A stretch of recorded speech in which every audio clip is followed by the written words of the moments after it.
بسم اللہ الرحمن الرحیم۔ ماہ مبارک رمضان کے 30ویں دن کی دعا۔ اے اللہ، اس مہینے میں میرے روزوں کو اس طرح قابل قدر بنا دے اور قبول کر لے کہ جس سے تو اور تیرا رسول راضی ہوں۔ اس کے نتائج اور اثرات اس کی بنیادوں سے مضبوط تعلق رکھتے ہوں۔ ہمارے سردار حضرت محمد اور ان کی پاکیزہ آل کے صدقے میں۔ ساری تعریف اللہ کے لیے ہے جو عالمین کا پالنے والا ہے۔ بسم اللہ الرحمن الرحیم۔ اللہم صلی علی محمد وآل محمد۔ انسان کو کتنا اچھا محسوس ہوتا ہے کہ وہ اپنے مقصد تک پہنچ جائے، کتنا اچھا لگتا ہے کہ انسان اپنی منزل کو پالے۔ منزل اور مقصد تک پہنچنے کے بعد انسان کے وجود کے اندر جو خوشی پیدا ہوتی ہے اس کو انسان کسی بھی چیز سے نہیں بدل سکتا۔ بہت اہم ہے کہ انسان ساری کٹھنائی، ساری پریشانیوں، ساری مشکلات کو طے کرتے ہوئے اپنے مقصد کو پالے، اور جب مقصد تک پہنچ جاتا ہے تو وہ تھکاوٹوں کو بھول جاتا ہے، وہ راہ میں آنے والی پریشانیوں کو فراموش کر دیتا ہے۔ خواجہ عبداللہ انصاری اہدنا الصراط المستقیم کی جہاں پر تفسیر کر رہے ہیں، بڑے لطیف نقطے کی طرف اشارہ کرتے ہیں۔ کہتے ہیں کہ ضروری نہیں ہے جس انسان نے راستے کو دیکھ لیا ہو وہ راستے پر چل بھی پڑے، اور ضروری نہیں ہے کہ جس انسان نے راہ کو تلاش کر لیا ہو وہ منزل کو بھی پا لے۔ پروردگار اگر انسان کی مدد نہ کرے تو ہو سکتا ہے کہ راستے پر چلنے کے بعد وہ راستہ بھٹک جائے، ہو سکتا ہے کہ منزل سے پہنچنے میں کچھ فاصلہ باقی ہو اور وہ منزل کو چھوڑ کر دوسری جانب متوجہ ہو جائے۔ ماہ مبارک رمضان میں ہم نے عبادتیں کی، اللہ کی بندگی کی، اور ہم اپنے آپ کو اس مرحلے پر آج پا رہے ہیں کہ آج آخری دن ہے۔ اپنے پروردگار کے حضور ہم دعا کر رہے ہیں، اللہم اجعل صیامی فیہ بالشکر۔ ہم اپنے پروردگار سے چاہتے ہیں کہ پروردگار ہمارے اس روزے کو تو قبول کر لے، اور پھر کس طرح سے قبول کرے؟ علی ما ترضاہ و یرضاہ الرسول، کہ جس طرح سے تو راضی ہو اس طرح سے قبول کر لے، تیرا رسول راضی ہو۔ محکمۃ فروعۃ بالاصول، اس طرح سے کہ اس کی فرعیں، اس کی شاخیں اصولوں سے، اس کی جڑوں سے مستحکم ہوں، مضبوط ہوں۔ یہ دعا جو ہم اپنے پروردگار کے حضور کر رہے ہیں، یہ اس منزل پر ہے کہ جب ہم نے پہلی دعا کی تھی، اگر آپ کے پیش نظر ہو تو ہم نے اپنی پہلے دن کی دعا میں ماہ مبارک رمضان میں ہم نے کہا تھا، اللہم اجعل صیامی فیہ صیام الصائمین، پروردگار ہمارے روزے کو روزے داروں کا روزہ قرار دے۔ وہ منزل تھی جب ہم پہلے دن دعا کر رہے تھے۔ آج ہم 30 دن تک عبادت کرنے کے بعد، بندگی کرنے کے بعد، روزہ رکھنے کے بعد، پروردگار کے حکم پر عمل کرنے کے بعد اپنے آپ کو اس منزل پر لے کے آئیں کہ آخری دن ہم یہ کہہ رہے ہیں کہ پروردگار ہمارے روزے کو تو قبول کر لے جیسا تو چاہتا ہے۔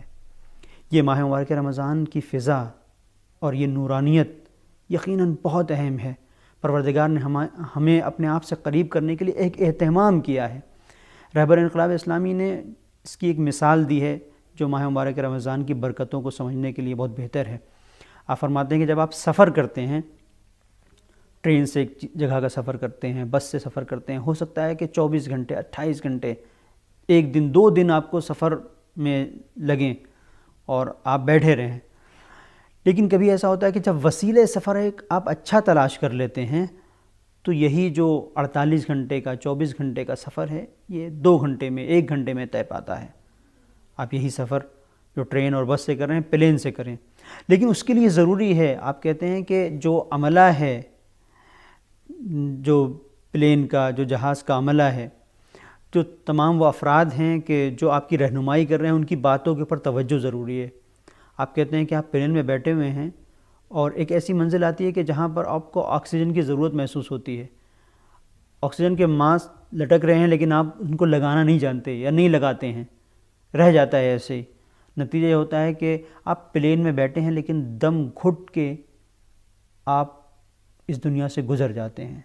اور یہ کتنی خطرناک منزل ہے کہ انسان جو سفر گھنٹوں کا سفر بہت تیزی کے ساتھ جو طے کر رہا ہے، جو دنوں کا سفر گھنٹوں میں طے کر رہا ہے، وہ سفر ختم ہو جائے اور انسان طے ہی نہ کر سکے، اپنے منزل تک نہ پہنچ سکے، کتنا سخت ہوگا۔ تو کتنا عجیب ہے اس انسان کے لیے کہ جو پلین میں بیٹھا ہوا ہے اور پلین اپنے مقصد تک پہنچ گیا، اپنی منزل پر پہنچ گیا، لوگ اتر رہے ہیں، لیکن اس کے جنازے کو اتارا جا رہا ہے۔ کیوں؟ اس لیے کہ جب ایک جگہ پر پہنچے تھے جہاں پر آکسیجن کی ضرورت تھی، اس نے اس کو استعمال نہیں کیا، ماسک نہیں لگایا، نتیجہ یہ ہے کہ دم گھٹ گیا۔ بندگی کی راہ کا ایک سفر ہم طے کر رہے ہیں۔ رہبر انقلاب اسلامی فرماتے ہیں کہ بالکل ماہ مبارک رمضان ایسے ہی ہے جو تیزی کے ساتھ ایک پلین کی طرح آپ کو ملکوت کی سیر کرا رہا ہے۔ اب یہاں پر کتنا عجیب ہوگا کہ راہ میں شیطان آئے، ہمیں بہکائے، اور اس کے بہکانے کی وجہ سے جو گھٹن ہو، اس میں ہم حراموں میں مبتلا ہو جائیں، ان چیزوں کی طرف چلے جائیں جنہیں پروردگار نے نہیں چاہا ہے، اور گھٹ کے دم توڑ دیں، ہماری روح وہیں پر فنا ہو جائے اور آگے نہ بڑھ سکے، تو کتنا سخت ہوگا۔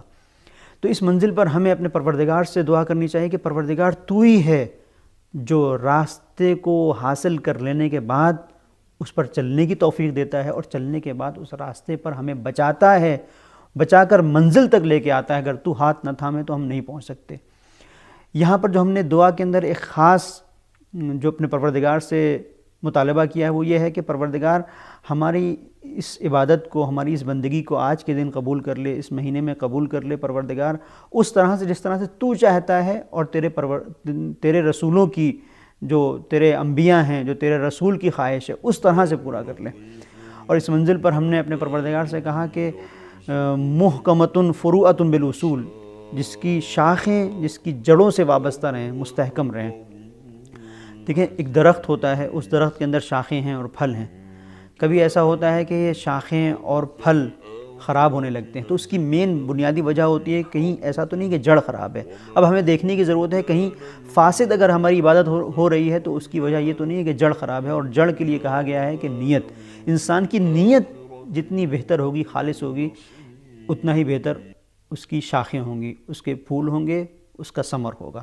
ہم اپنے پروردگار سے دعا کرتے ہیں کہ اس آخری دن میں ہماری عبادتوں کو اس طرح سے قبول کرے جس طرح سے اس کی رضایت ہے اور جس طرح سے اس کے رسولوں کی رضایت ہے۔ وصلی اللہ علی محمد۔